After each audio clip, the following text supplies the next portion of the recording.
Now slowly come back to your body. Start shaking your toes and fingers, your ankles and wrists. Slowly bring your legs to the chest and wrap them with your hands, rolling from side to side. Slowly rock your body up into a comfortable seated position. Yes, now we have completed the first 108 asanas. Let's now continue with the next asana, which is Yathashanishtasana. Now be in a comfortable seated position with your head, neck and spine in a straight line.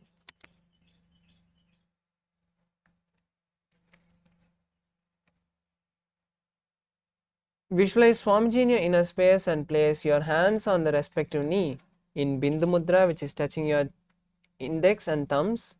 Perform the Samana Kumbhaka, which is inhaling, holding the breath comfortably, visualizing the intense fire in your stomach and then exhaling. Visualize Swamiji in your inner space. पर्यङ्कं तत्समाख्यातं यतसंस्थं यथा स्थितिः.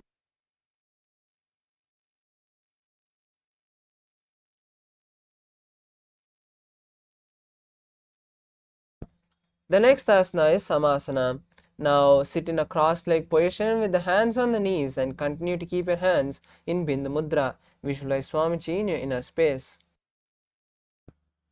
इदानीं गर्भिणीनां योगाभ्यासो यथा लघु सुखप्रसवलाभाय प्रोच्यते प्राक्तनेपथि. The next asana is Muktasana. Now place one foot under the right thigh and the other foot on the left thigh. Place your hands on the knees with the palms on the knees. Visualize Swamiji and gaze to the nose in Shambhavi Mudra. निपीड्यसीविनीं सूक्ष्मां दक्षिणेतरगुल्पतः वामं याम्येन गुल्फेन मुक्तासनमिदं भवेत्. The next asana is Siddhasana. Now place one leg on the right thigh and the other leg underneath the left thigh. Visualize Swamiji and gaze to the third eye in Shambhavi Mudra.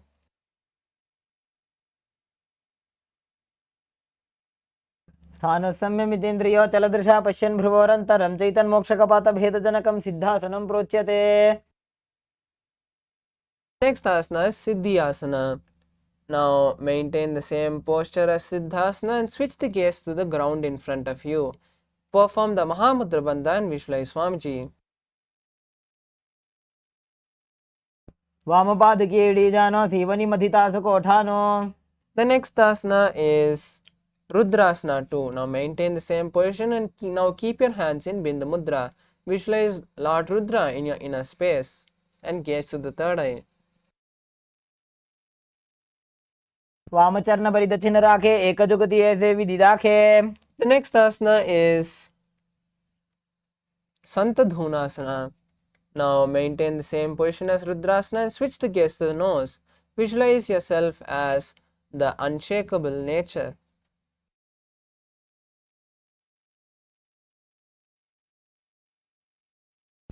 आसन की गुण मन की चंचलता मीटे.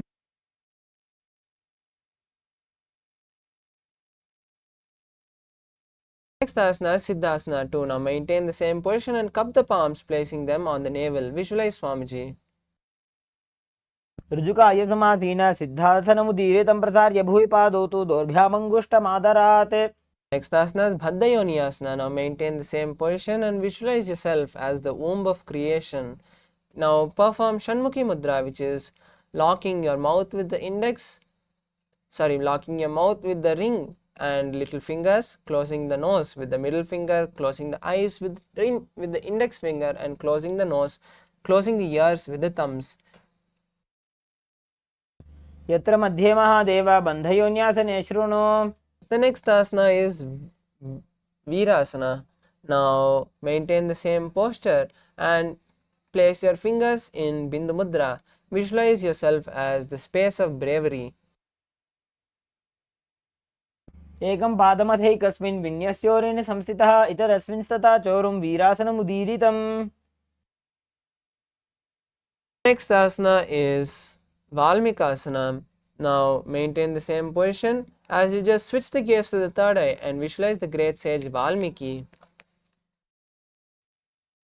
डावा पग की बगतली पुनी एड़ी है जो ज Next asana Joni Mudrasana. Now keep your legs in the same position and switch the gaze to the nose as you visualize the Yoni Mandala in your inner space.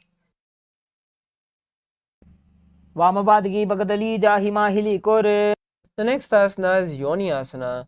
Now maintain the same posture and just switch the gaze to the third eye. Continue to visualize the Yoni Mandala.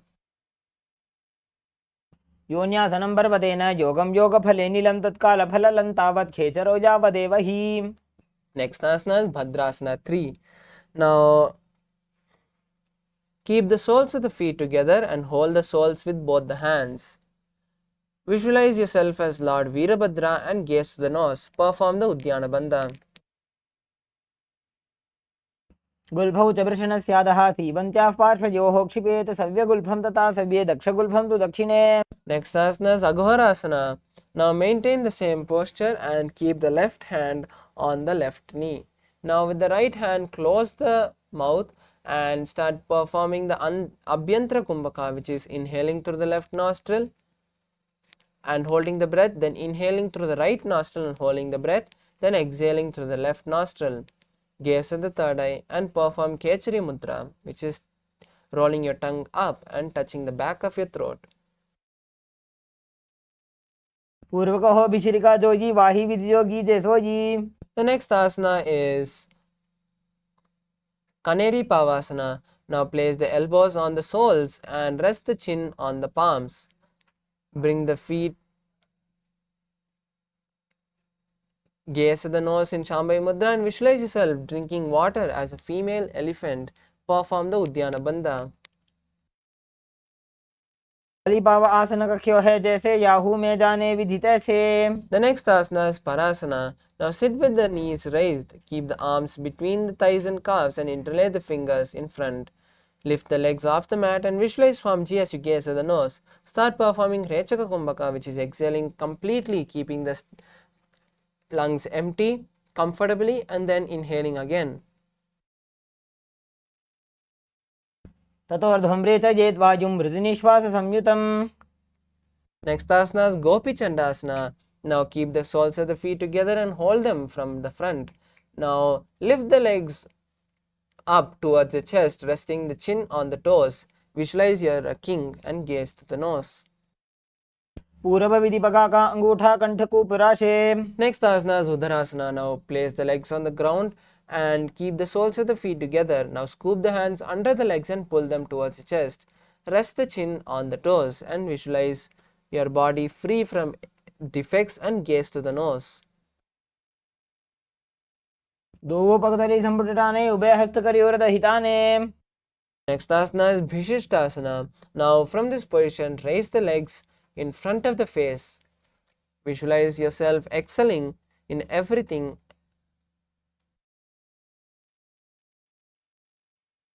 दो पगतली जोड़ी संपुट करे Next asana is Bhujasana. Now from a seated position, place the legs over top the respective shoulder.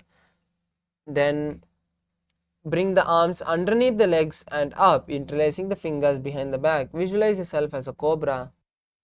शिरासनं तो विज्ञेयं कक्षासनम् अतः परं ग्रीवासनं च परमं भुजासनम् इहोच्यते The next asana is Kalyanasana. Now maintain a seated posture with the legs raised up above the respective shoulder. Now bring the hands under and back, clasping the palms behind your back. Visualize a beautiful goddess and gaze at the nose. दो हाथ पग नीचे आने तिनको गोड़ा नीचे ठाने The next asana is Sankatasana. Now keep the left knee on the mat and place the left foot flat and place the perineum on the left heel. Raise the right leg and place it over top the left, bringing the right heel to the left hip. Place the hands on opposite knees and visualize a swan. As you start performing the Ujjayi Kumbhaka, which is inhaling and exhaling, making an ocean-like sound. वामपादं चितेर्मूलं सन्न्यस्य धरणीतले पाददण्डेन यां येन वेष्टयेद्वामपादकम्. The next asana is Dhenukasana. Now, from Sankatasana, slide the left heel to the left hip. Keep the right knee on top of the left heel and place both the hands on the right thigh. Visualize a cow and perform the Uddiyana Bandha. अनुषागीनगरपञ्चडं वृषीलिन्दगल्यम्नि. Next asana is Machandrasana. Now, place the right leg on the left thigh and the left leg on the right knee. Twist your body holding on to the opposite thighs. Visualize Swamiji and gaze to the third eye. वामजङ्गपरदक्षिणटाने वामहस्तपिष्टीदिशाने. Next asana is Machandrasana too. Now untwist the body and hold on to the opposite legs as you lean forward and down, placing the forehead on the mat. Visualize Swamiji. प्रथमजी मनोचरणजोजी वामजङ्गपरे राखे सोयी. Next asana is Guru Asana. Interlace the fingers and place them on the top knee. Perform the Mahamudra Bandha and visualize Swamiji. ऊर्मूलेतरपादस्य कनिष्ठिका प्रदेशगुल्भं संस्थाप्य. Next asana is Sankatasana. Now with the right knee on the mat, place the left foot flat and sit on the right heel. Place the left leg over top the right and bring the left hand to the right hip. Now place the hands on the opposite knees and visualize a swan in your inner space. वामपादं चितेर्मूलं सन्न्यस्य धरणीतले पाददण्डेन यां येन वेष्टयेद्वामपादकम्. Next asana is Dhenukasana. Now slide the right heel from underneath the perineum and place it by the left hip. Visualize a cow and perform the Uddiyana Bandha. अनुषागीनगरपञ्चडं वृषीलिन्दगल्यम्नि.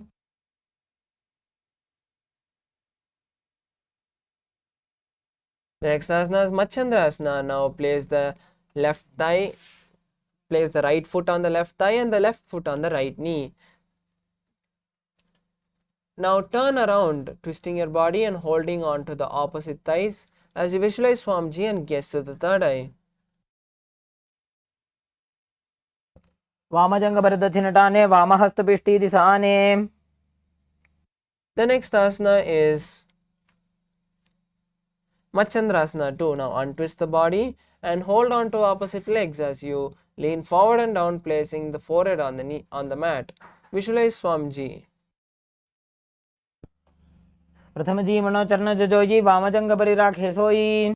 The next asana is Guru Asana. Now maintain the same posture as you interlace the fingers and place it on the top knee. Visualize Swamiji and perform Mahamudra Bandha. ऊर्मूलेतरपादस्य कनिष्ठिका प्रदेशगुल्भं संस्थाप्य. Next asana is Parasana, Pashasana. Now sit with the feet flat on the ground and the knees against your chest. Hold on to opposite knees and keep the knees pressed towards the chest. Visualize Swamiji and gaze to the third eye as you start performing Kechari Mudra, which is rolling the tongue backwards and touching the back of your throat. पादतले भूमौ निधाय जानुनिवृत्ति निधाय विपरीतहस्ताभ्याम् ऊरुसहितजङ्गे निबध्य. Next asana is Bodha Shokasana. Now continue to maintain the same posture as you hold on to the opposite wrists. Place your chin on the knees and visualize being in a abode of bliss. Gaze to the nose. दोपकतली भूपरिधरे कोरमाहिलिये शेखरे कोरमिलाजी उकडवैसे जंगा छाती अग्रणी वैसे. Next asana is Kurakatasana. Now from the same posture, now place the hands under the knees, holding on to the opposite elbows. Gaze to the nose and visualize Swamiji. दो हाथ पग बाहर ल्यावे गोड़ा नीचे ले टहरावे. Next asana is Sumati Asana. Now maintain the same posture as you cross the heels. Gaze to the nose and visualize the Maharishi Sumati. मूलद्वारी धरती परिठाने डाबा पग परिदछ आने. Next asana is Dandasana. Now extend the legs straight. Keep the arms raised above the head with the fingers interlaced and the palms facing outwards. Gaze to the nose and visualize Swamiji as you perform Mahamudra Bandha. इदानीं गर्भिणीनां योगाभ्यासो यथा लघु सुखप्रसवलाभाय प्रोच्यते प्राक्तनेपथि. Next asana is Arambhasana. Now lean forward and down, holding on to the respective toe. Visualize Swamiji and perform Nadi Shodhana Kumbhaka, which is inhaling, visualizing the prana travel from the root center to the crown center.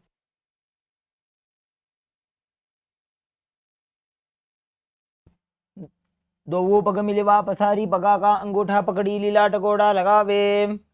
The next asana is Bhidokasana. Now sit with the legs straight and extend the knees slightly up. Keep the shoulders down and wrap the hands in and around the legs. Hold the soles of the feet and gaze to the third eye as you visualize Swamiji.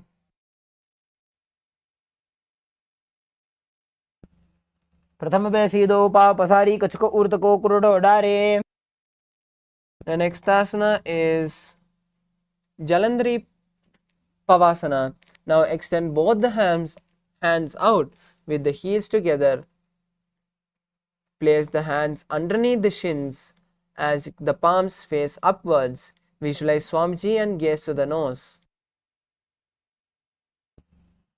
दो वेड़ी मैली के दीजिए हाथ पसारी. The next asana is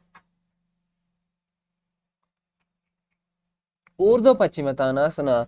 Now sit and extend both the legs out and lift one leg and place it behind the head. Hold the stretched leg with both the hands and lean forward and down. Visualize Swamiji in your inner space. पश्चिमतानवत् संस्थितिं कृत्वा एकं पादं ग्रीवायां धृत्वा तिष्ठेत्. The next asana is Anantasana. Now lie on the back and lift the right leg behind the neck. Place the left hand on the leg which is behind the neck as you gaze at the nose and visualize yourself as the eternal one.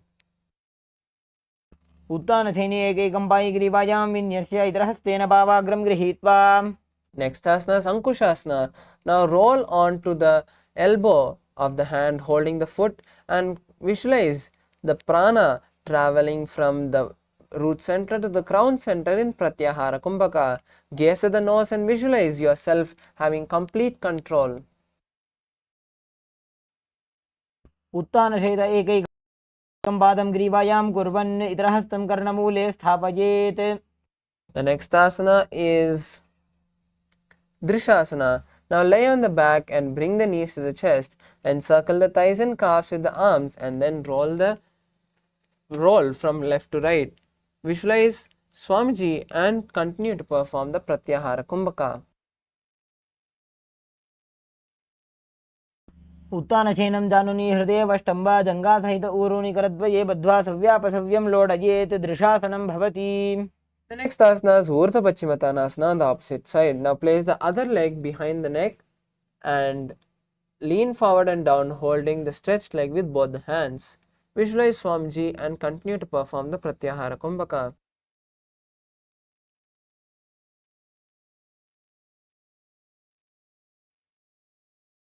पश्चिमतानवत् संस्थितिं कृत्वा एकं पादं ग्रीवायां धृत्वा तिष्ठेत् ऊर्ध्वपश्चिमतानं भवति. The next asana is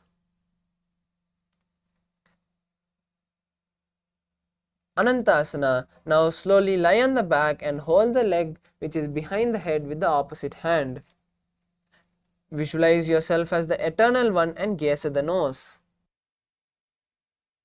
उत्तानशयने एकैकं पायि ग्रीवायां विन्यस्य इतरहस्तेन पावाग्रं गृहीत्वा.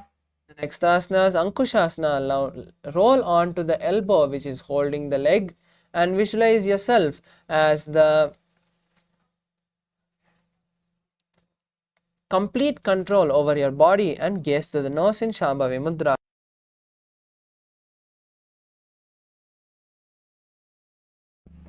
उत्तानशयित एकैकं पादं ग्रीवायां कुर्वन् इतरहस्तं कर्णमूले स्थापयेत्. The next asana is Yoga Nidrasana. Now lie on the back with the legs. Lie on the back and lift one leg at a time and place it behind the neck. Visualize Swamiji and gaze to the nose. पादाभ्यां वेष्टयेत् कण्ठं हस्ताभ्यां पृष्ठबन्धनं तन्मध्ये शयनं कुर्यात् योगनिद्रा सुखप्रदा. The next asana is Atma Ramasana. Now while laying on the back, raise the legs towards the head. Wrap the hands around the leg and interlace the fingers behind the neck. Gaze the nose and visualize being blessed by Lord Vishnu.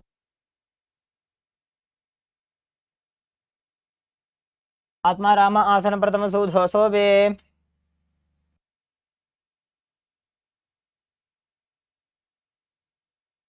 The next asana is Kochikasana. Now lay on the back with the knee to the chest. Keep the soles facing up and arms extended sideways. Gaze to the third eye and visualize Swamiji. दो हाथ सीधा सा करे, 300 बेसपा करे. Next asana is the sequence of Jatara Pravriti 1, 2 and 3.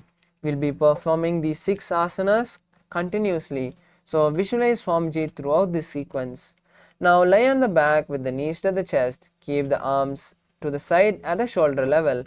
Now Jatara Pravriti 1, bend one knee to the ground and keep the other leg extended. Jatara Pravriti 2, keep both the knees bent to one side. And Jatara Pravriti 3, stretch both the legs to one side. Hold the leg with the hand on that side. Turn the head to the opposite side of the legs. Visualize Swamiji. Now we'll perform Jatara Pravriti on the other side. Now bring the legs back to the chest and keep the arms stretched to the side. Jatara Pravriti 1, bend one knee to the opposite side to the ground and keep the other leg stretched.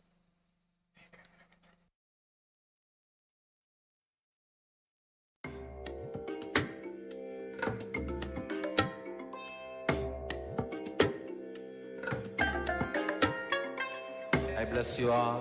Let you all open all your 3 eyes and manifest the powers of Mahasadashiva. Om Nithyananda Paramashivoham. Om Nithyananda Paramashivoham. Om Nithyananda Paramashivoham. Om Nithyananda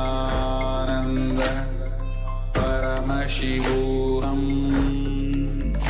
Om Sorry for the technical glitch. Now we'll continue with Jatara Pravriti 2. Keep both the legs to one side bent on one side. And Jatara Pravriti 3, bring both the legs straight to one side and hold the legs with the hand.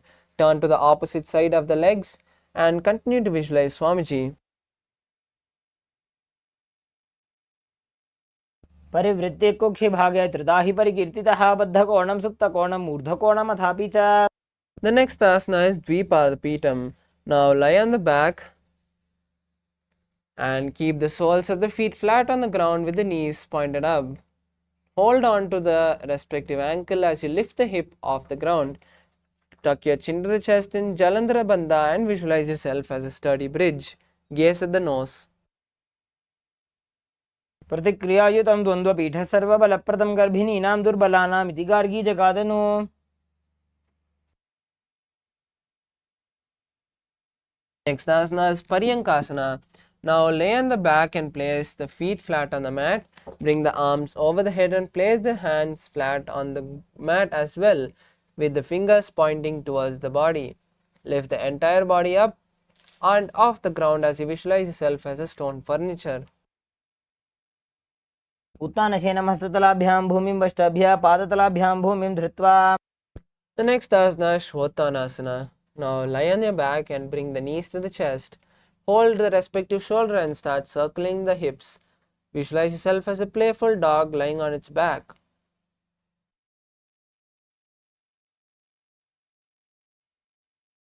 शरीरं संस्थाप्य जानुनी सम्मील्य नाभवानी च. Next asana is Viparita Karani.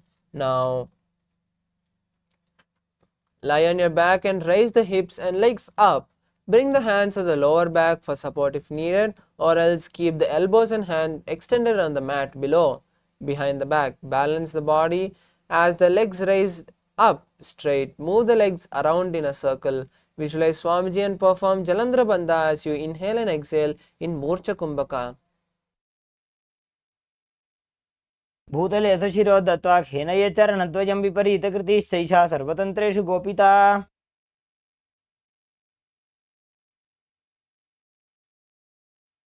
Next asana is Viparita Karani 2. Now maintain the same posture as you stop rotating your legs. Visualize Swamiji in your inner space. करणी विपरीताख्या सर्वाधिव्याधिनाशिनी नित्यम अभ्यासयुक्तस्य जाठराग्नि विवर्धनी. Next asana is Langalasana. Now from Viparita Karani, slowly lower your legs behind the head. Keep the hands behind the back and visualize yourself as a plow. नरकासने स्थित्वा नासिका प्रदेशे भूमौ पादपृष्ठे स्थाप्य. The next asana is Saita Paschimottanasana. Now bring your hands from behind the back and hold on to the respective toes. Visualize Paramashiva in your inner space. तानं शयित्वात् कुर्वीत शयितपश्चिमतानकम्. The next asana is Supta Konasana. Now slowly separate the feet.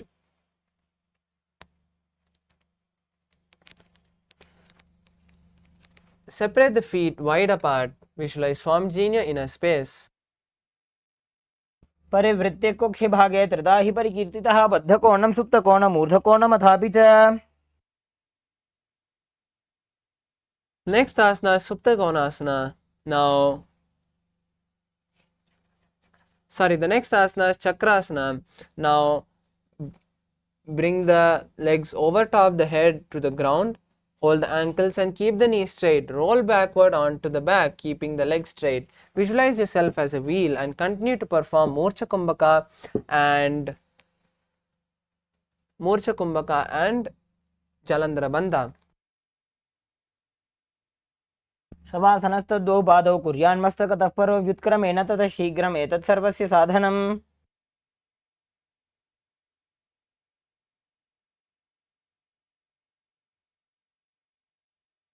Asana Supta Prasarita Padangushtasana. Now lie on the back with the legs vertical. Hold the big toes in Prana Mudra and open the legs wide, visualizing Swamiji in your inner space. Start performing the Ujjayi Kumbhaka, which is inhaling and exhaling, making an ocean-like sound. उत्तानपादं क्रौञ्चं च मरीचिं वीरभद्रकं नटराजं त्रिकोणं च सुप्ताङ्गुष्ठप्रसारणे.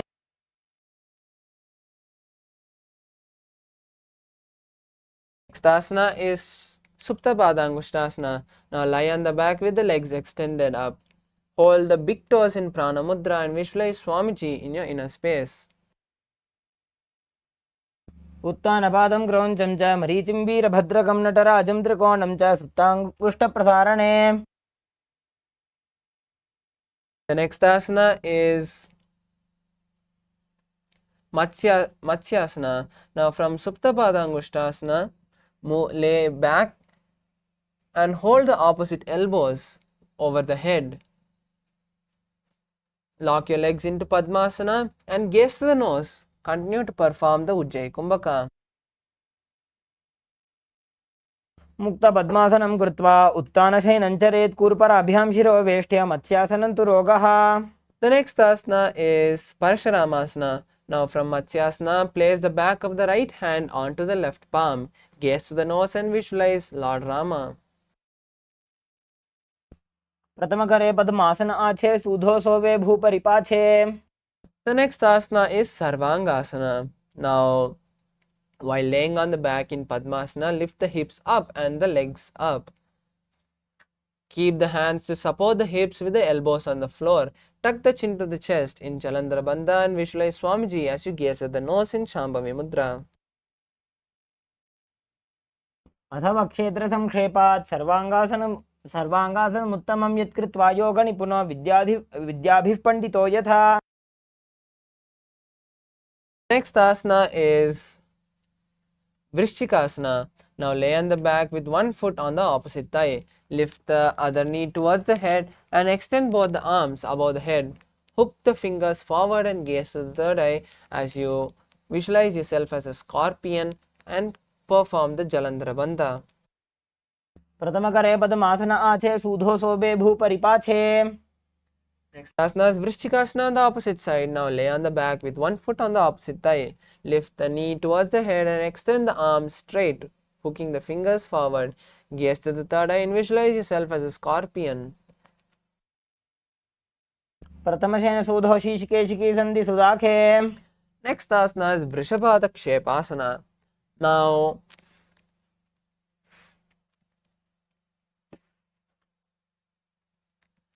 lie on the back and interlace the fingers around the neck. Lift one foot off the ground, bringing the knee towards the chest. Touch that knee with the opposite elbow.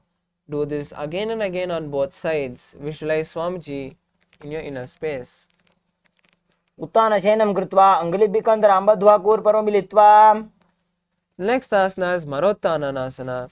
Now lie on your back and lift one knee and touch the respective ear. Repeat this again and again on both sides as you visualize Swamiji in your inner space. श्रोतानवत् संस्थिति कृत्वा जानुद्वयं पर्यायेन कर्णयोः संस्पृशेत्.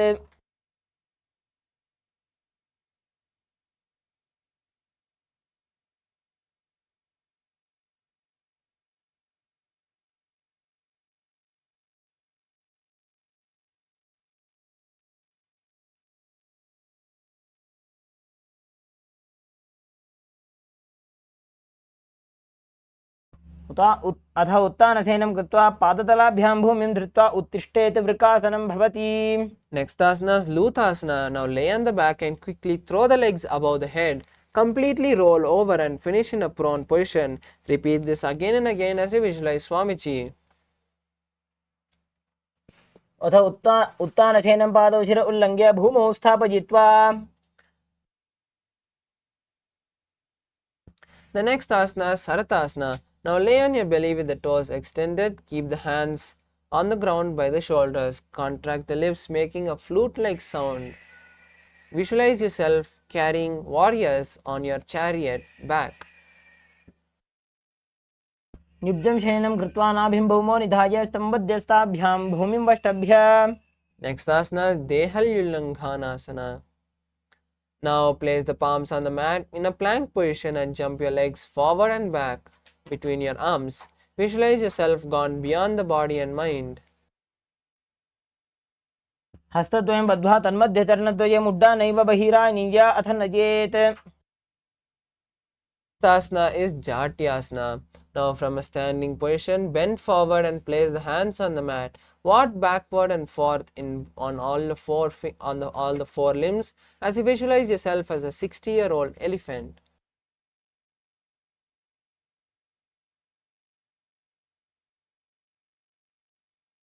अथ जात्यासनं वक्ष्ये येन जातिस्मरो भवेत्.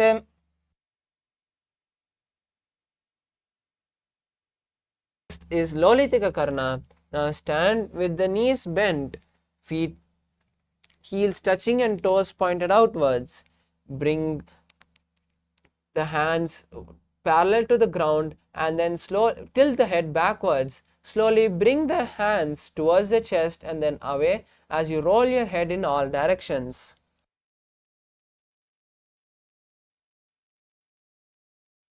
Asana is Sarpasana. Now if you have a rope, tie your feet with the cloth rope or with any other rope, or else just stand tall on your feet. Keep your hands by your side and visualize the Kundalini traveling from your root center to the crown center.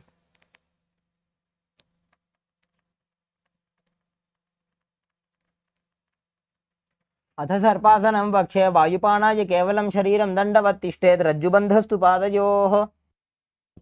The next asana is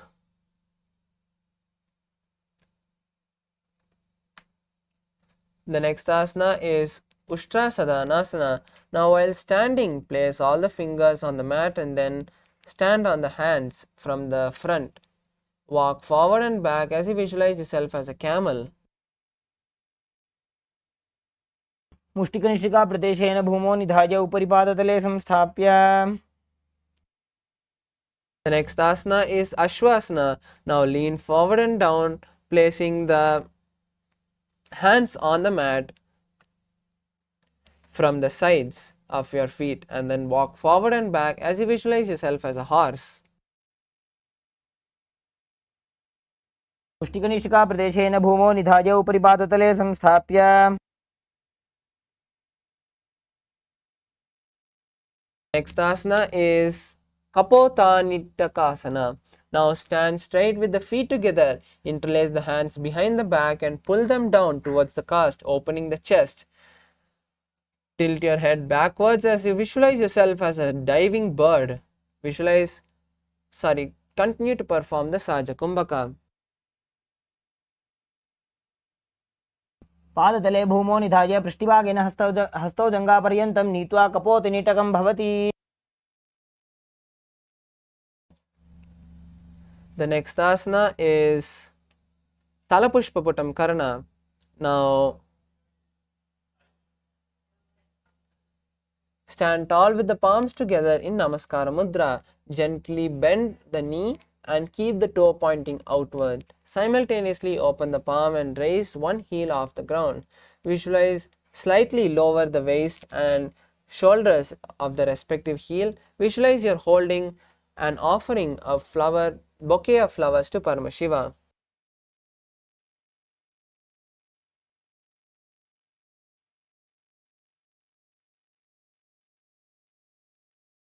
The next asana is Khadgasana. Now lay on your stomach and jump the feet up towards the hands and then stand, bringing the palms together, forming a horn of a rhinoceros. Visualize yourself as a rhino and gaze to the nose.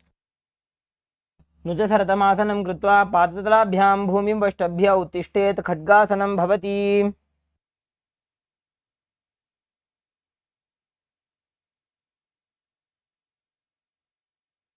The next asana is Uttanottanam. Now sit up all the way and then stand up, visualizing Swamiji in your inner space and gazing at the nose. Mudra. पुनः पुनः उत्थातव्यम् असितव्यम् इति उत्थानोत्थानं भवति. The next asana is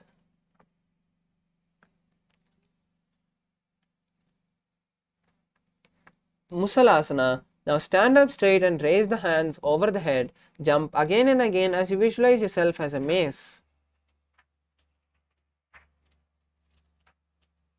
सरलं स्थित्वा ऊर्ध्वं बाहु नयेत्. वारं वारम् उड्डानं कृत्वा.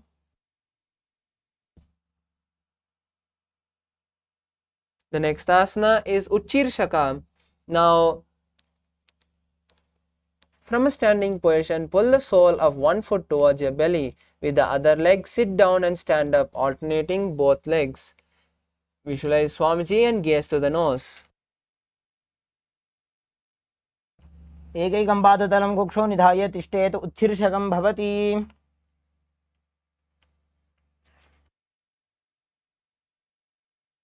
Next is the Parshvajanukarana. Now stand and keep one leg slightly bent with the toe pointing to the side. Bend and lift the opposite knee towards the chest, pointing the toe downward. Keep the arm holding the knee with the hand pointing outward and close it into a fist. Let the opposite hand hang down on top of the thigh with the wrist twisted and the fingers pointed towards the body. Next is the Tandavasana. Now stand on one leg and extend the other leg forward. Sit down and stand as you maintain the raised, stretched leg straight. Visualize yourself fiercely dancing as Lord Shiva as you continue to perform the Saja Kumbhaka and Mulabandha. एकेन पादेन स्थातव्यं. ताण्डवासनं भवति. The next asana is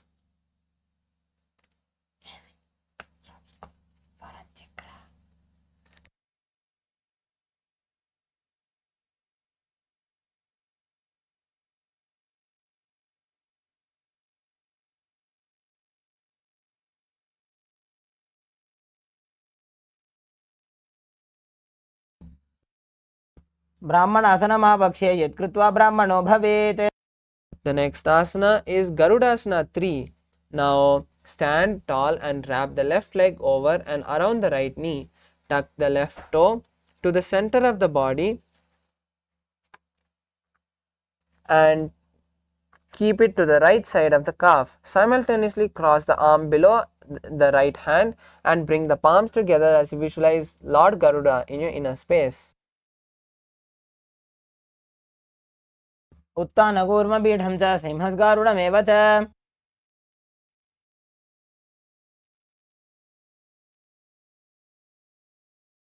The next asana is Ekapadasana. Now stand on the right leg with the left foot on the opposite thigh. Keep the hand relaxed by the knee and visualize Swamiji in your inner space.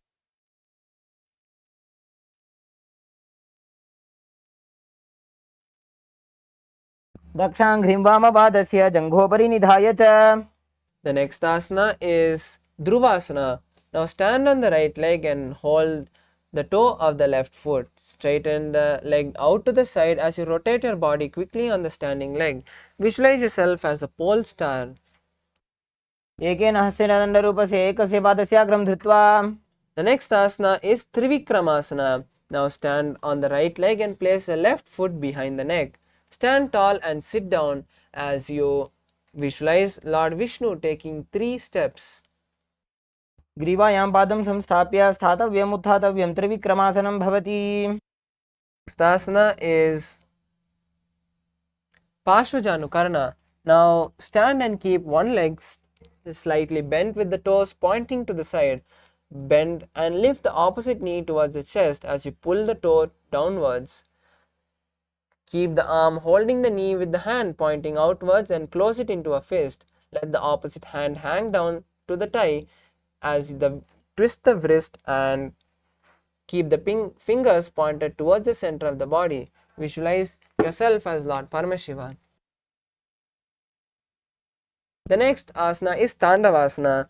Now keep one leg stretched forward and lower the body down and stand up as you maintain the stretched leg straight. Visualize yourself as Lord Shiva dancing fiercely. एकेन पादेन स्थातव्यं ताण्डवासनं भवति. The next asana is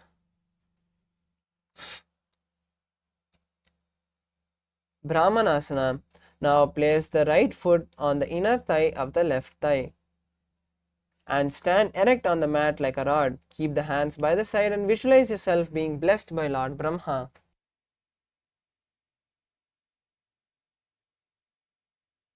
ब्राह्मणासनमावक्ष्ये यत्कृत्वा ब्राह्मणो भवेत्. The next asana is Garudasana 3. Now stand tall and wrap the right leg over and around the left knee. Tuck the right toe on the other side of the left calf as you simultaneously cross the right arm below the left arm. Bring the palms together and visualize yourself as Lord Garuda. उत्तानकूर्मपीठं च सिंहस्गारुडमेव च वातायनं गोमुखं च भारद्वाजं त्रिविक्रमम्. The next asana is Ekapadasana. Now stand on the left leg, keeping the right foot on the opposite thigh. Place the hands relaxed by the knees. Visualize Swamiji in your inner space. दक्षाङ्घ्रिं वामपादस्य जङ्घोपरि निधाय च. The next asana is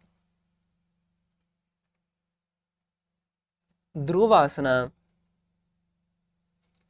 Now stand on the left leg and hold the big toe of the right foot. Then straighten it out to the side and rotate your body quickly on the standing leg. Visualize yourself as the pole star.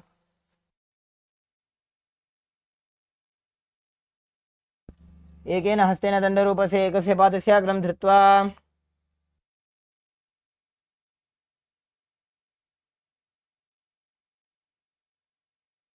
Next asana is Trivikramasana. Now stand on the right leg and lift the left foot behind the neck and stand tall. Alternate sitting and standing as you visualize Lord Vishnu taking 3 steps. ग्रीवायां पादं संस्थाप्य स्थातव्यम् उत्थातव्यं त्रिविक्रमासनं भवति. The next is Samanakakarna. Now stand tall with the toes slightly pointed outwards and the heels together. Keep your hands by your side as you visualize yourself as Lord Shiva and maintain your body stiff.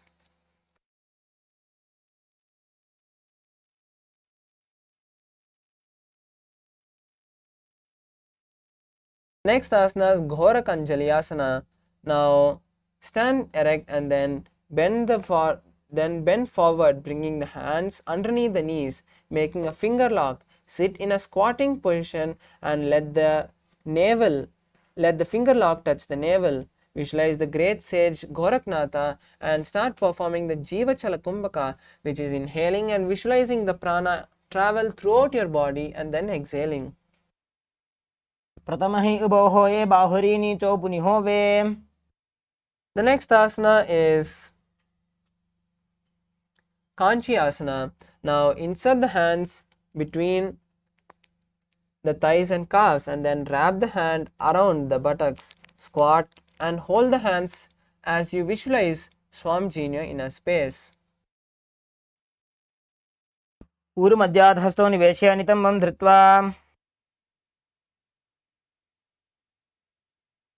The next asana is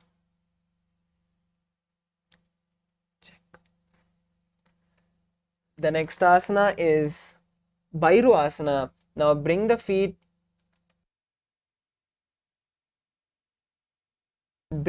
together and sit in a squatting posture with the heels touching the perineum. Hold the hands at the back and sit up straight as you gaze at the nose. Visualize yourself as Kala Bhairava. दो पग की थलिया की माहिली core मिला जी फना पानी उकड़ मोड़ वैसे. The next asana is Varahasana. Now squat all the way down to the ground and keep your feet together and toes apart. Bring your elbows up close to the head and keep the palms joined over the back facing downwards. Visualize yourself as Varaha, the boar avatar of Lord Vishnu. पाकतली की माहिली core मिलाई फना पानी उकड़ मोड़ वैसे. The next asana is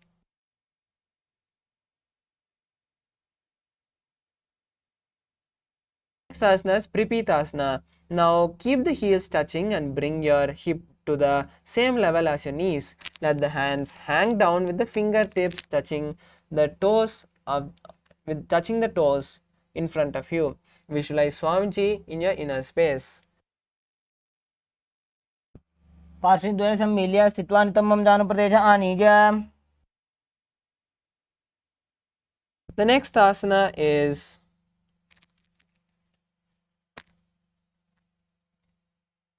Bakasana. Now place your hands on the mat, finger width, and keep the fingers apart. Place your knees on the back of the arms and lean forward as you lift your legs off the ground. Visualize yourself as a crow. ताभ्यामवनिमवष्टभ्याम्. Next asana is Sushtanga Kapalyasana. Now kneel down to the ground and keep the palms spread for support. Raise the body onto the head and legs into Padmasana.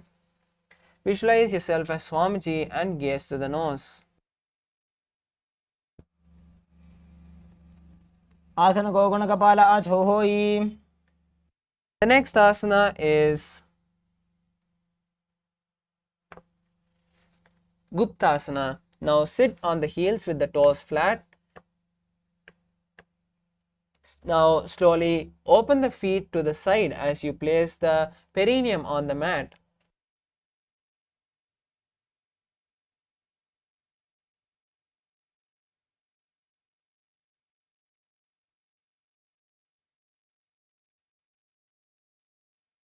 जानुर्भोरन्तरे पादौ कृत्वा पादौ च गोपयेत् पादौ परिच संस्थाप्य गुदं गुप्तासनं विदुः.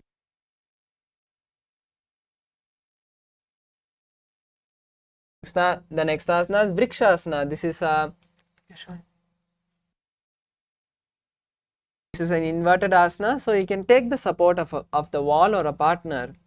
Now place your hands on the ground, shoulder width apart, and slowly walk your legs forward, stacking your hips on the shoulders. Slowly kick your legs off and balance in a handstand as you visualize yourself as a tree with deep roots.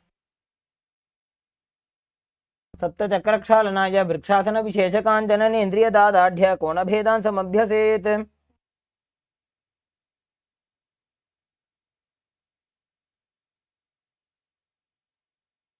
Next asana is Shivasana. Now switch the gaze to the third eye and visualize the energy flowing from your third eye. दो पग जोड़ी माही Gulf मिलाए.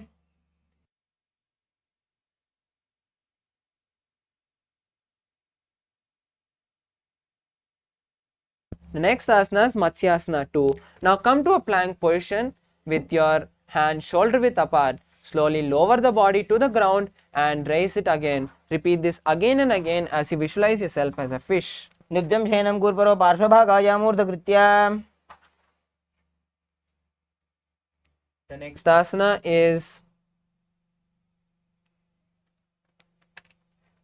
Sarpasana. Now lie on your belly and place your hands on the hips as you start turning from side to side. Visualize yourself as a snake. नित्यं शयनं कृत्वा हस्तौ नितम्बं संस्थाप्य. The next asana is Niralambhanasana. Now lie on the belly and keep the hands wide and place the chin on the hands. Visualize yourself as completely self-supported.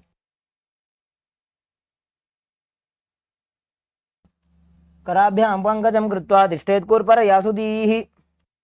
The next asana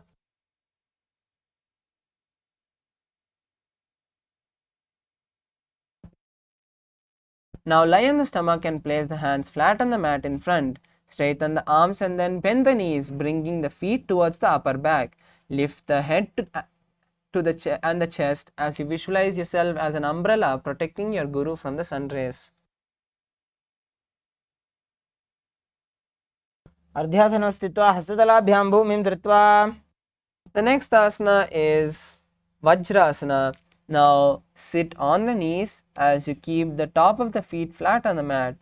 Bring the buttocks on the heels and stretch the arms in front, placing the palms flat on the ground. Place your forehead on the mat and visualize you're the indestructible weapon of Lord Indra. Gaze at your nose. इदानीं गर्भिणीनां योगाभ्यासो यथा लघु.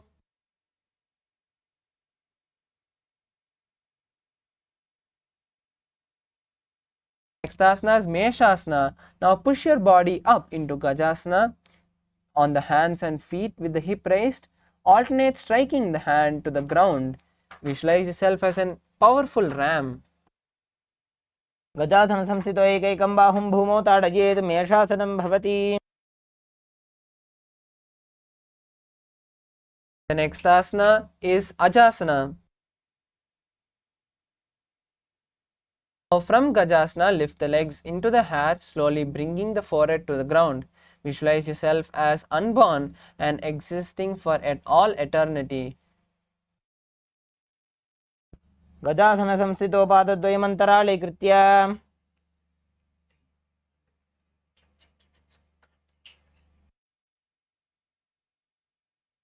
The next asana is Dhanantarasana. Now sit on the heels with the leg together. Interlace the fingers around the toe and pull the feet towards the perineum. Then place the hands on the respective knee and straighten the spine. Keep the gaze to the nose and visualize Swamiji in your inner space. पूर्व विधि परिहाता की काकसी से फना शरा मोड़ी.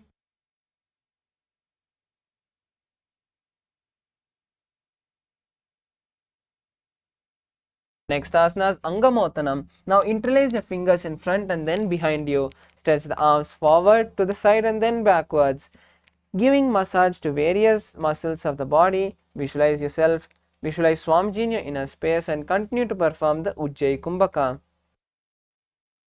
हस्तयोः अङ्गुले बद्ध्वा हस्तयोर्मध्यात् सर्वमङ्गं निष्कासयित्वा तिष्ठेत् अङ्गमोत्तनं भवति. The next asana is Garudasana 4. Now sit on the heels in Vajrasana, then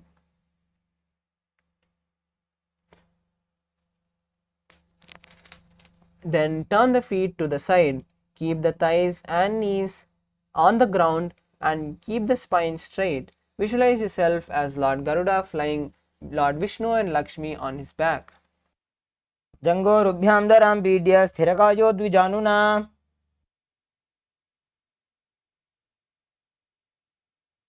Next asana is Ananda Mandirasana. Now sit with the legs folded on the back and toes pointed backward. Keep the knees wide and the front of the buttocks on the ground. Visualize yourself residing in a blissful temple as you gaze at the third eye in Shambhavi Mudra.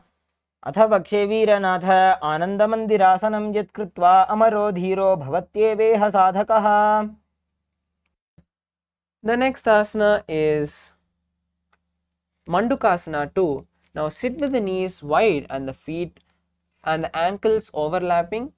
Place your hands on the knees and gaze to the nose as you place your tongue in Manduki Mudra, which is rolling your tongue backwards and pressing it against the upper palate. Visualize yourself as a frog and perform the Udyana Bandha. पृष्ठं सम्पीड्य गुल्भाभ्यां जान्वङ्गे सवलयाकृतिः हस्तौ पादतले क्षिप्तो मण्डूकं पाददोषहृत्. The next asana is Narasimhasana. Now keep your toes on the mat and the heels up and together. Place the perineum on your hand and place the palms on the ground with the fingers spread apart wide. Let the thumbs touch and lean forward as you extend your tongue out and gaze forcefully. Gaze at the nose and visualize Lord Narasimha.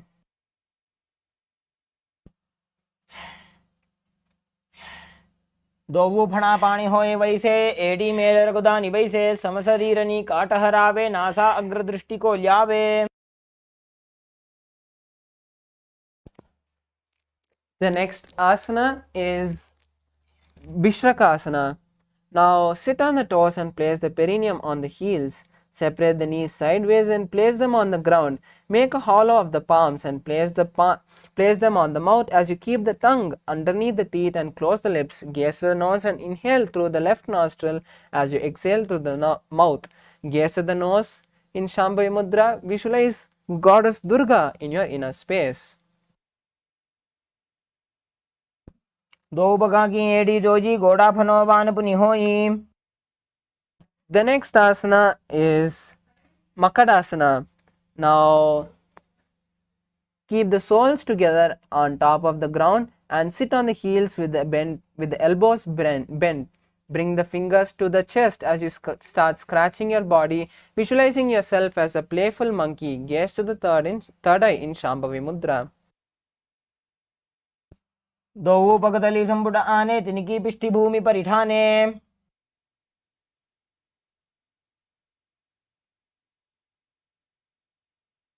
The next asana is Vajra Sangadasana. Now stand on your toes with the soles of the feet together as you sit on the heels. Keep your knees wide and off the floor and hold your elbows behind your back. Gaze to your nose and embody a diamond-like strength for yourself and your Sangha, your spiritual community. प्रथम पणा पाणी होए वैसे दोवु AD गुदानी वैसे गोड़ा उभा राके धीर आड़े वाज पसारे धीर. Next up is Kanjanasana. As you keep your toes down and cross your ankles behind, sit on your heels. Keep your palms down on the mat to your side. Gaze to the tip of the nose as you visualize perfect health beyond any and all physical or mental ailments. Perform Uddiyana Bandha and Mula Bandha. खञ्जनासनमा वक्ष्ये यत्कृत्वा सुस्थिरो भवेत् पृष्ठे पादद्वयं बद्ध्वा हस्तौ भूमौ प्रधारयेत्. From the same position, bring your hands flat on your knees. Gaze towards your nose and keep your upper back and neck stiff like the shell of a turtle as you visualize a turtle with a stable body and mind to live for hundreds of years in Kurmasana. गुल्भौ च वृषणस्याधो व्युत्क्रमेण समाहितौ ऋजुकाय शिरो ग्रीवं कूर्मासनमितीरितम्. Maintain the same position, relax your upper back. Gaze towards your nose and visualize Swamiji in Yogasana. गुदं नियम्य गुल्फाभ्यां व्युत्क्रमेण समाहितः योगासनं भवेदेतदिति योगविदो विदुः. The next asana is Vijyogasana. As you stand on your knees, cross your ankles behind with the feet near the opposite knee. Hold your calves with the fingers inside and the thumbs outside. Gaze to your third eye and visualize a space of eternal oneness, Advaita, with your Guru. गोड़ा वामो उभौ होई गोड़ा आड़ा राखे दो जी दछि पाकड़ी पानी रहावे फनो वाम गोड़ा ढीलियावे. Next up is Ushtrasana 2. In a kneeling position, bend backward, hold your ankles with your hands and keep your arms straight as you push your hips forward. Tilt your head back and visualize yourself as a camel. मेरुदण्डग्रन्थिदाढ्य संविवादैः पुमान् कपोतोष्ट्रासनाभ्यास कुर्यान्मितहिताशनः. Next up is Jyotisha 2. With your heels together, the hands on the soles of the feet, slowly lean back. Bring your elbows down to the mat, followed by the back of your head. Gaze towards your nose and experience yourself as a lotus blooming. दो AD संपुट करे सोले मूल द्वारी तरी दरे फणा पानी उकड़ होए बैसे बहुरी पिष्टि दिश करे जो ऐसे. Next up is Viratasana. As you sit on your knees with the thighs and calves together, lean back and touch your back to the ground, then rise back up. Do this again and again as you gaze to your nose and visualize the healing and liberation of all causal, subtle forms of your body. जंगा पृष्ठभूमो निधाय जंगोत्रयोः ऊर्णी संस्थाप्य पृष्ठवंशं वारं वारं स्पृशेत्.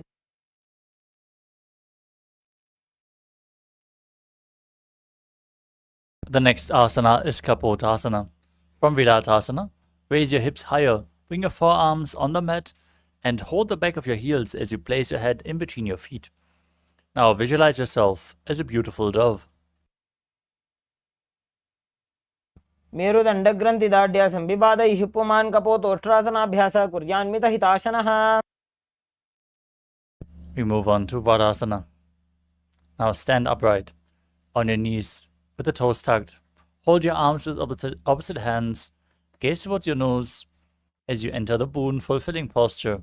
Receive your boon from Paramashiva as you internally chant Om Nithyananda Paramashivoham. जानुनी भूमो संस्थाप्य हस्ताभ्यां बाहु परस्परं धृत्वा सरलं तिष्ठेत् वरासनं भवति. The next asana is Vadahasana 2. Now keep your knees together, toes tucked. Lean forward and bring your elbows down to the mat, with your hands holding your head as you rest your buttocks on the heels.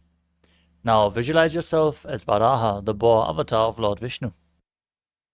सूर्यं चन्द्रं भेदनानि आसनानि निकथ्यते. The next asana is Mundasana, another inverted posture. Now place your forearms on the ground, elbows shoulder width apart. Interlock your fingers and place the crown of your head on the mat. As you hold your head with both hands, raise your hips, walk your feet forward, and then lift your feet straight up as you gaze to the nose and visualize yourself as a lob tree, breathing in Sahaja Kumbhaka, calmly through your nose in Mundasana. अधो मुण्डासनं वक्ष्ये सर्वेषां प्राणिनां सुखम्. Next up is Andhasana. From a kneeling position with your feet flat, bring your head in between the knees. Hold your head with both hands, elbows outside the knees, as you calmly inhale through your nose and exhale through your mouth. Gaze to your nose and visualize Swamiji in your inner space. प्रथम पगदली समठहरावे कोरमाही उभे मिलावे फनापानी उकड़ कर बैसे दो एड़ी गुदानी वैसे. Next up is Viparita Shalabhasana. Lay down on your stomach. Hold weights if you want to intensify this asana as you stretch your arms and your legs out completely and lift your thighs, arms and chest off the ground, visualizing yourself as a locust. शलभासन भेदाश्च नटभेरुण्ड नामके. Next up is Kapalasana. Now keep your hands by the side of your hips with the palms facing down. Place your forehead on the ground and lift your feet up together as you visualize yourself as a skull representing the mind with purified thoughts and the strong will to attain enlightenment in Kapalasana, the skull posture. कपालं भूमो निधाय ऊर्ध्वं पादो नयेत् कपालासनं भवति.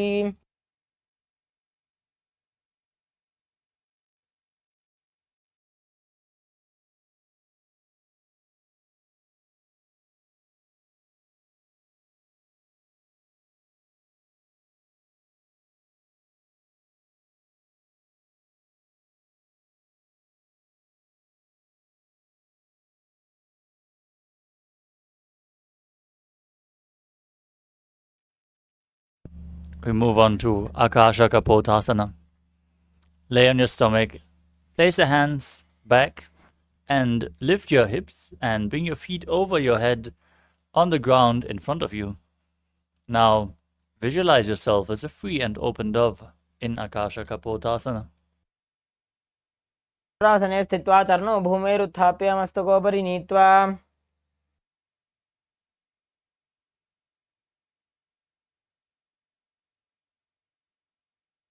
The next asana is Chatakasana. As you sit on the knees, bring your chest down so your navel touches the knees, and then place your forearms down on the mat as you visualize yourself as a sparrow.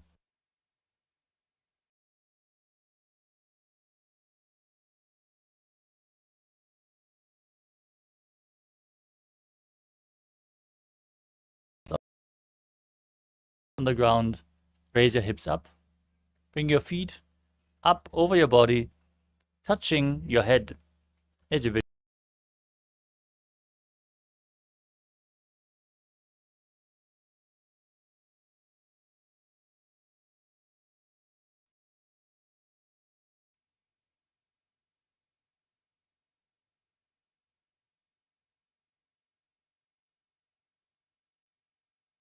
Next up is Vrishasana. Now place your perineum down on the right heel as you keep the left foot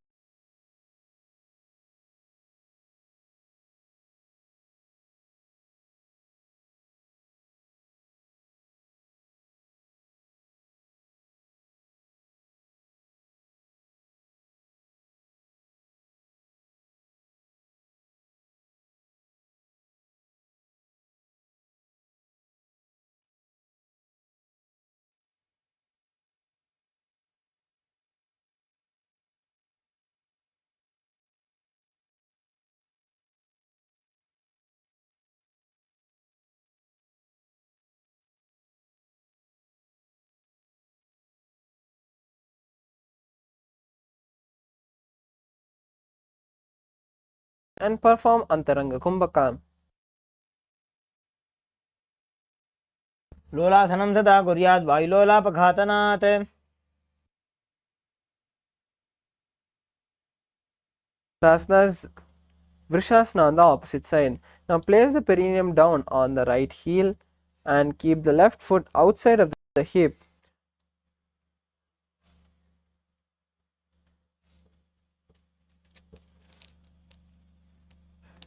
Now place the ankle to the side and place the hand on the mat resembling a bull. Visualize yourself as a bull and continue to perform the Antaranga Kumbhaka. याम्य गुल्फे पादमूले वामभागे पदेतरम्.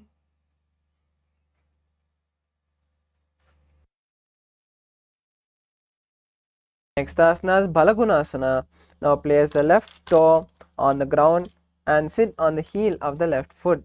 Place the right foot flat on the ground with the knee raised towards the chest.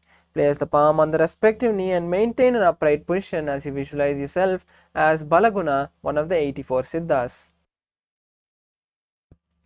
आसन को गुण जल विकार जाई.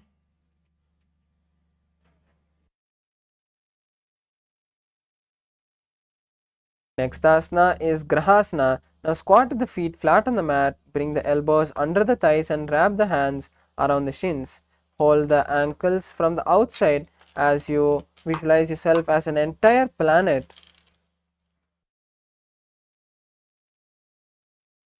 पादतले भूमौ संस्थाप्य जानुमध्ये कुरुपरौ स्थाप्य हस्ताभ्यां गुल्फप्रदेशो धृत्वा. The next asana is Balagunasana on the opposite side. Now place the right toe on the mat and sit on the right foot. Place the left foot flat on the ground with the knee raised towards the chest. Place the palms on respective knees and maintain an upright position as you visualize the great sage Balagunahai, one of the 84 Siddhas, in your inner space. सन को गुण जल विकार जाई. Next asana is Utkatasana. Now sit on the heels.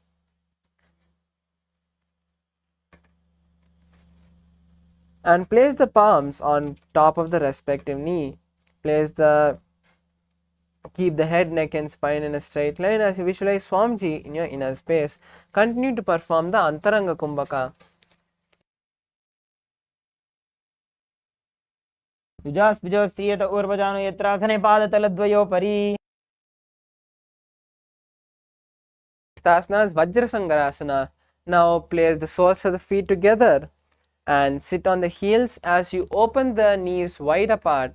Place the hands behind the back in crossing them, holding on to the opposite elbows.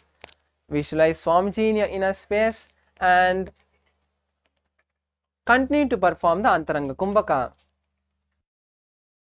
प्रथम पणा पाणी होए जैसे दोवो एड़ी गुदा निवैसे. The next asana is Anilasana. Now squat or sit on the feet with the feet wide apart. Place the hands under the soles of the feet from the inside with the palms facing down. Keep the arms straight and gaze to the nose as you visualize your ability to live by breathing prana alone.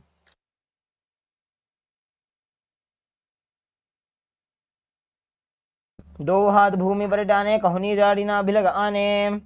The next asana is Padukasana. Now place the back of the hands on the mat with the fingers facing towards the body. Step the feet onto the hands and hold the feet with the fingers.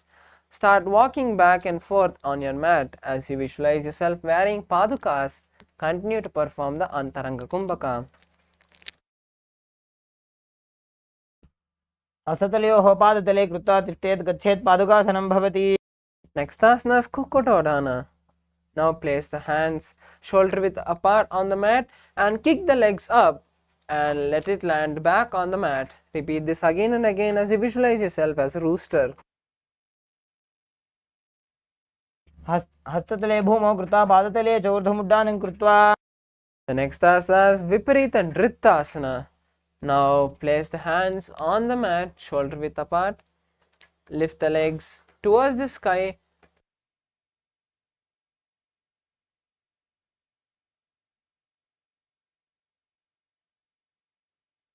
Lift the legs up towards the sky in a handstand and move the legs around.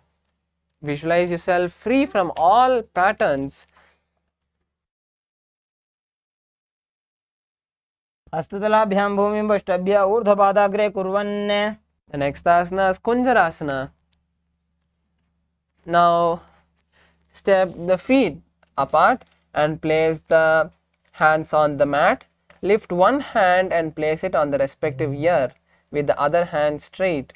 Visualize Swamiji in your inner space and perform Sahaja Kumbhaka.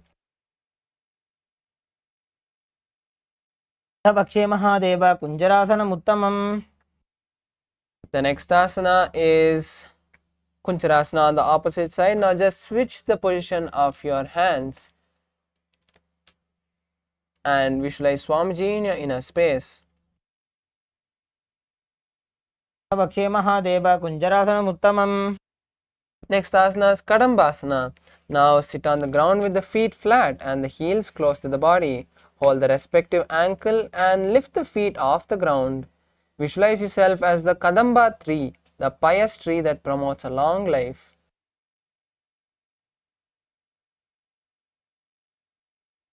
पार्श्वेभ्यां भूमिं वष्टभ्य हस्तद्वयेन गुल्भौ धृत्वा. The next asana is Pavanamuktasana. Now sit on the ground with your knees and thighs to the chest. Press your body as you visualize the excess vata leaving the system. द्वयोस्तु पादयोः पाणिं लात्वा स्वस्वनितम्बके. The next asana is Chakorasana.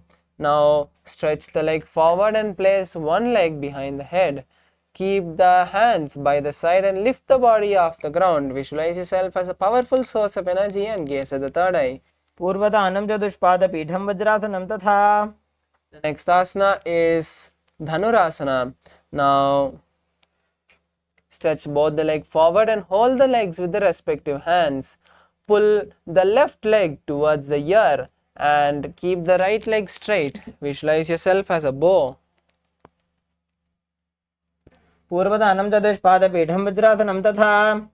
The next asana is Ashtavakrasana.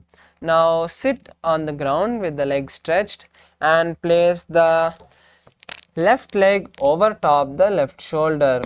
Bring the right foot across and hook it on top of the left foot. Lean forward and down while extending the legs to the left. Lift the head and chest above the ground as you visualize yourself as a flying crane. वासिष्ठमथ कौण्डिन्यम् ऊर्ध्वकुक्कुटमेव च अष्टावक्रमथोत्थानं मयूरं सेतुबन्धनम्.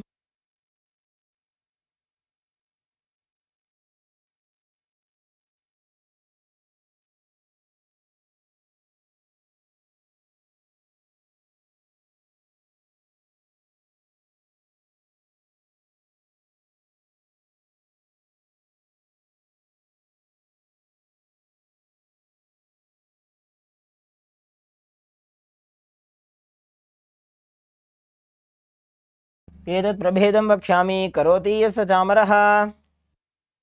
Asana is Parshamatsendrasana. Now place the right foot at the root of the left thigh and then the left leg by the side of the right knee. Hold the left hand by the right and twist the body remaining steady. Visualize the great sage Matsendranath and gaze at the third eye. पार्श्वाभ्यां धृत्यते यास्तु पार्श्वमत्स्येन्द्रमुत्तमम्. The next asana is Chakorasana on the opposite side. Now stretch both the legs forward and place the opposite leg behind your back. Place the hands by the side and lift the body off the ground, keeping the other leg stretched upwards. Visualize yourself as a powerful source of energy and gaze at the third eye.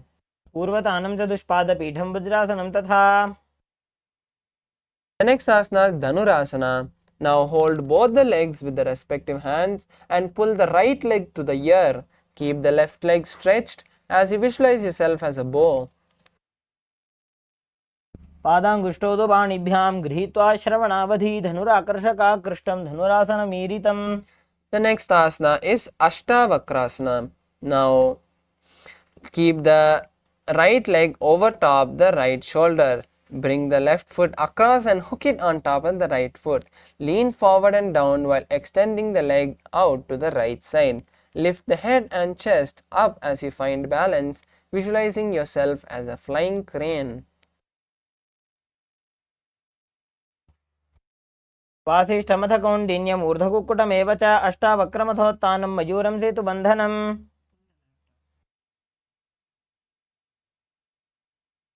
The next asana is Pranasana. Now place the right foot at the root of the left thigh.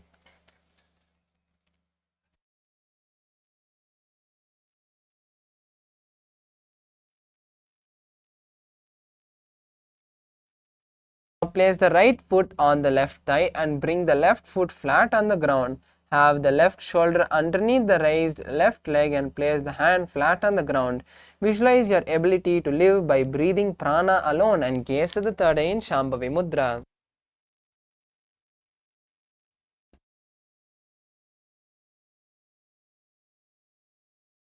एतत् प्रभेदं वक्ष्यामि करोति यस्य चामरः.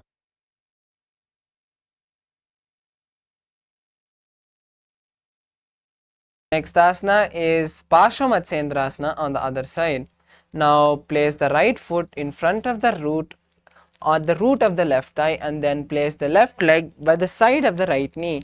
Hold the left leg hold the right hand with the left hand and twist the body remaining steady. Gaze at the third eye in Shambhavi Mudra and visualize the great sage Matsendranath. पार्श्वाभ्यां धृत्यते यास्तु पार्श्वमत्स्येन्द्रमुत्तमम्.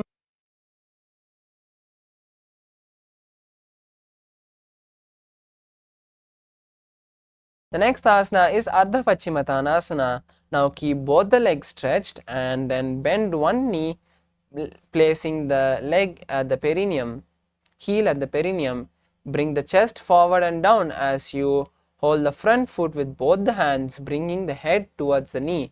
Keep the legs straight and visualize Swamiji in your inner space as you perform the Jiva Chala Kumbhaka, which is inhaling, and visualizing the prana travel throughout your body and then exhaling. एकं पादं प्रसार्य एकं पादस्य पार्श्वना सीवने सम्पीड्य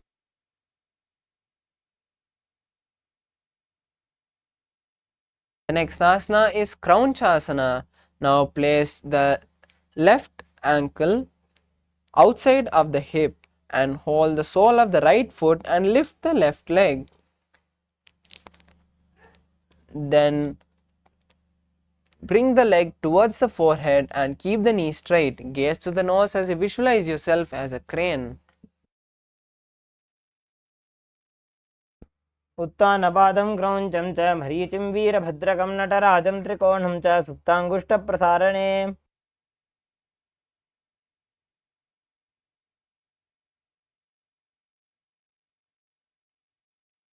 Next asana is Ardha Paschimottanasana on the opposite side. Now stretch both the legs and bring the opposite leg to the perineum.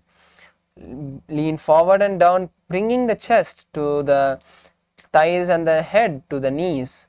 Hold the front stretched leg with both the hands and keep the knees straight. Visualize Swamiji in your inner space as you perform the Jiva Chala Kumbhaka. उत्तानपादं क्रौञ्चं च मरीचिं वीरभद्रकं नटराजं त्रिकोणं च सुप्ताङ्गुष्ठप्रसारणे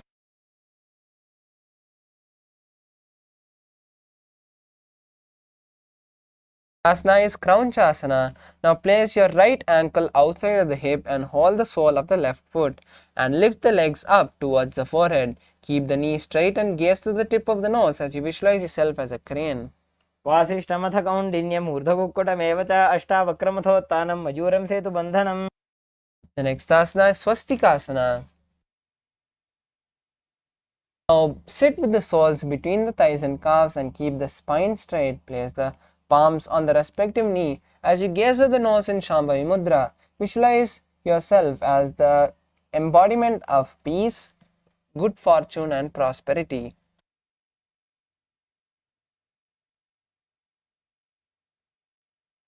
जानुर्भोरन्तरे सम्यक् कृत्वा पादतले उभे ऋजुकाय समासीन स्वस्तिकं तत्प्रचक्षते. Next asana is Gorakshasana. Now keep the feet in the same posture with the soles between the thighs and calves. Cover the heel with the respective hand and tuck the chin to the chest. Gaze to the tip of the nose as you lock your chin to the chest in Jalandhara Bandha. Visualize the great sage Goraknatha and gaze at the nose in Shambhavi Mudra. जानुर्भोरन्तरे पादौ उत्तानो व्यक्तसंस्थितौ गुल्भौ छाच्छाद्य हस्ताभ्याम् उत्तानाभ्यां प्रयत्नतः. The next asana is Bhagasana 2. Now bring the left heel to the perineum and the right foot on the left thigh. Close the eyes with the index finger, the nose with the middle fingers, the mouth with the ring finger and little finger, and the ears with the thumb. Gaze at the third eye and meditate on Lord Vishnu.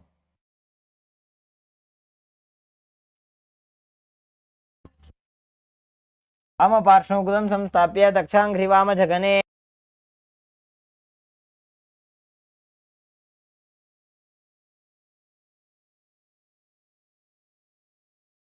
The next asana is Yogasana 2. Now place the feet on the top of the opposite knee and place the hands on the ground beside you. Keep the palms facing up with the spine straight. Gaze to the nose and visualize Swamiji in your inner space. And gaze to the nose in Shambhavi Mudra. Start performing Kakachancha Kumbhaka, which is inhaling with the tongue stretched out and folded like a straw and then exhaling through the nose.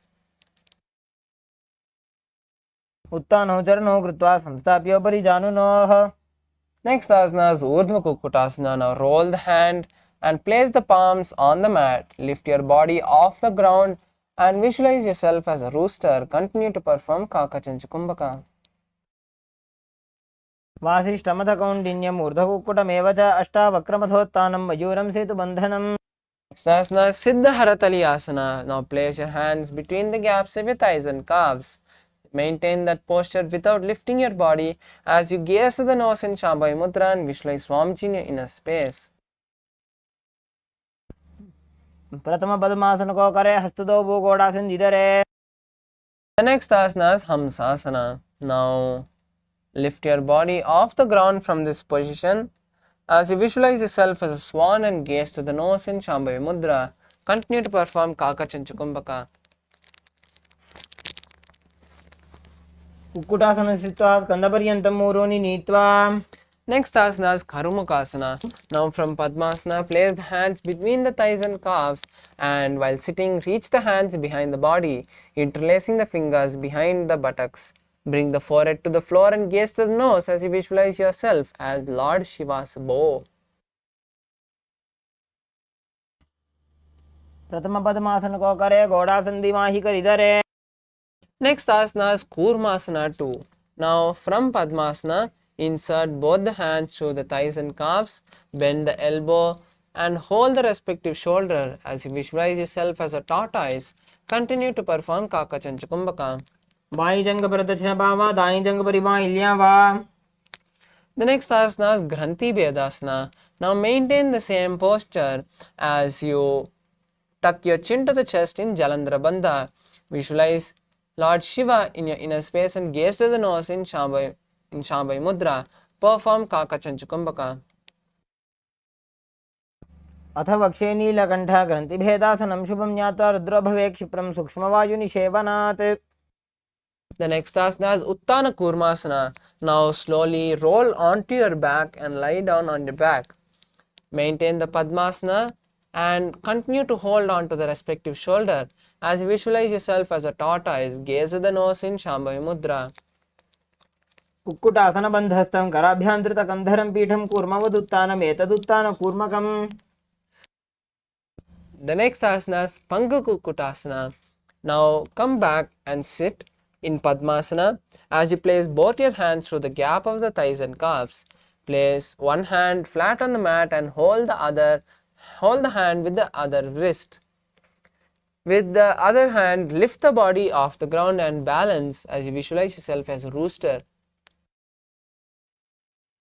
कुक्कुटासनो स्थित्वा एकेन हस्तेन अन्यसमनिबन्धं धृत्वा. Next asana is Pangakukutasana on the opposite hand. Now hold on to the opposite hand's wrist as you lift the body and balance on one hand. Visualize yourself as a rooster. कुक्कुटासनो स्थित्वा एकेन हस्तेन अन्यसमनिबन्धं धृत्वा. Next asana is Gridrasana.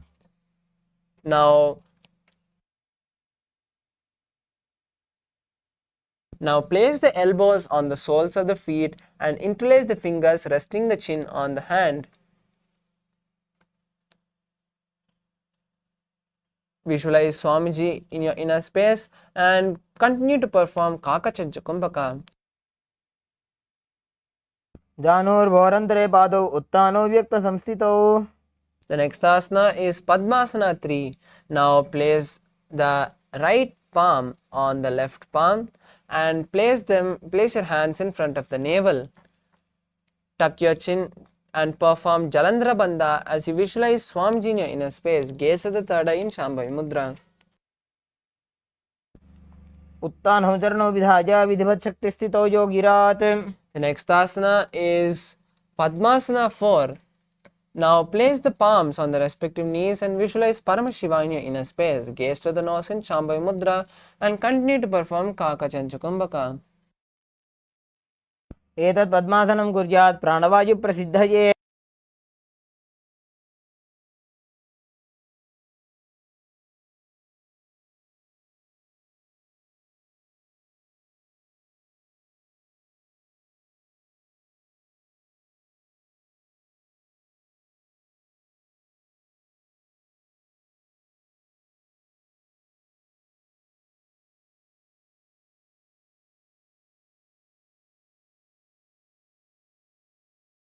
The next asana is Padmasana. The next asana is Karmukasana 2. Now from Padmasana, hook the right hand, index and middle fingers around the right toe from the bottom of the foot. Lift the elbow as if pulling a bow back and move the big toe around. Place the left hand on the respective knee and keep it straight. Now hold the left toe with the right hand and start circling the left toe as you place the right hand straight on the knee. Visualize yourself as a bow in Karmakasana 2. अथान्यासनमवक्षे योगपूरकरक्षणात्. The next asana is Karmakasana 3. Now from Padmasana, cross the hands behind the back and hold the big toes. Inhale through the tongue and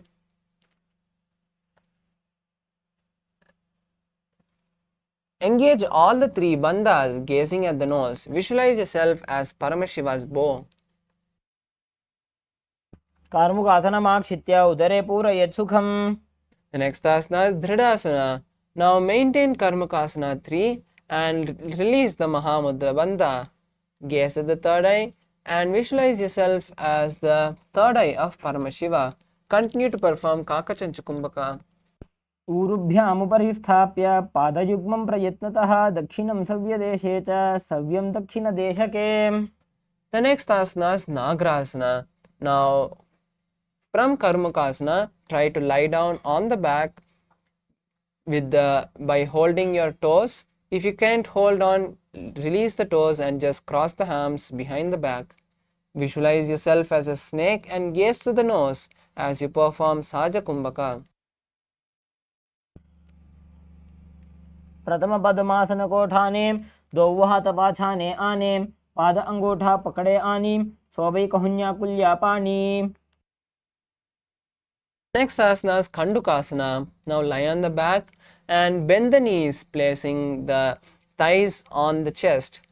Wrap your legs with the hands and press your body. Squeeze your body as you visualize yourself as a ball. Continue to perform Saja Kumbhaka. वेत्रासने स्थित्वा हस्तपादान् निष्कुष्य ऊर्ध्वं नयेत् पृष्ठवंशेन भूमिं पोथयेत् कन्दुकासनं भवति. Next asana is Urdhva Pavanasana. Now lay on the back with the knees raised together. Keep the feet flat on the ground and interlace the hands behind the head. Visualize Swamiji and gaze to the nose in Shabbai Mudra as you continue to perform Saja Kumbhaka. प्रथमे सूधो सैनकरावे घोड़ा ऊभा राशि मिलावे गुल्पमाहिला अंगुष्ठ doji करे एक समेल रसोजी उभय हस्त कांगसी करे सोले मस्तक नीचे धरे नासा अग्रदृष्टि टहरावे याते नाड़ी सरल तपावे. Next asana is Markata Pitasana. Now place your hands underneath the respective heel and lift the hips off the ground. Tuck the chin to the chest in Jalandhara Bandha and visualize yourself as a powerful ape. उत्तानशयनं पादतले उत्तानहस्तयोः स्थापयेत् पृष्ठभागमुत्रमजेत् मरकटपीठं भवति. The next asana is Uttana Shikihi Pitakasana. Now lie on your back and raise the hips up. Support the hip with the hands and place the wrist on the hips. Place the elbows on the ground to bear the weight of the body and tuck the chin to the chest in Jalandhara Bandha. Visualize Swamiji and gaze at the nose. जङ्घोरुबलहीनश्चेत् उत्तानशिखिपीठकम् अप्रमत्तः प्रकुर्वीत भुक्तेः प्राग्विदितेन्द्रियः. The next asana is Narakasana. Now lie on your back and raise the hips up. Bring the hands to the lower back for support if needed. Otherwise, stretch the elbows and hands on the mat below. Balance your body and visualize you traveling blissfully through hell. ग्रीवाकण्ठेन भूमिं विष्टम्भ पादाग्रद्वयम् ऊर्ध्वमुत्रजेत् नरकासनं भवति. The next asana is Tiryannaukasana. Now place the hands on the hips and angle the legs forward slowly. Visualize yourself as a boat and continue to perform Jalandhara Bandha. नौकावत् स्थित्वात् ऊर्ध्वं पादाग्रद्वयं नजेत् तिर्यन्नौकासनं भवति. The next asana is Dhwajasana. Now keep the upper back on the mat and raise the legs up vertically. Keep the elbows and hands straight on the mat as you balance, visualizing yourself as a Kailasa flag. तिर्यन्नौकावते ग्रीवापृष्ठकोर्परैः भूमिं वष्टभ्य मस्तकलाक्षेन पादाग्रद्वयम् ऊर्ध्वमुन्नजेत्. The next and the last asana is Mritasana. Now lie on your back, completely relaxing your whole body. Place the hands by your side and keep the palms facing up. Avoid all movements as you completely and intensely visualize Swamiji filling your body. See the Kundalini travel from your root center to the crown center in Shakti Chalana Mudra. Unclutch from all your senses as you completely relax your body.